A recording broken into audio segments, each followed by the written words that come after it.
د ویډیو د شروع کېدو نه مخکې زموږ ویډیو لایک کړئ او د داسې جالبه معلوماتو لپاره سحر میډیا چینل سبسکرایب کړئ.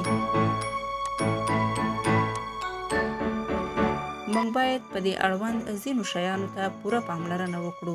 په دې شپه لومړنۍ د پام وړ مسله د بکارت پرده ده چې ځینې نجونې ذاتاً پرده نه لري، نو باید په دې وپوهیږو چې پرده پرته له جنسي اړیکې په استمنا یعنې ځان ارضا کولو او ګام اچولو هم له منځه ځي او په دې باید سر خلاص کړو. ښایي تاسې سره پوښتنه پیدا شي چې د واده شپه له نورو شپو سره څه توپیر لري؟ لومړی جنسي اړیکه څه ډول وي او په څه باید پوه شو؟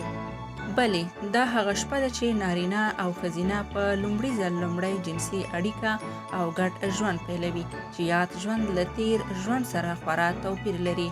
زفاف یا د لومړی جنسي اړیکې شپه ښایي زموږ په ټولنه کې ډیره د ارزښت وړ وي، ځکه چې زموږ ټولنه له دې اړخه ډیره محدوده او محرمه ټولنه ده.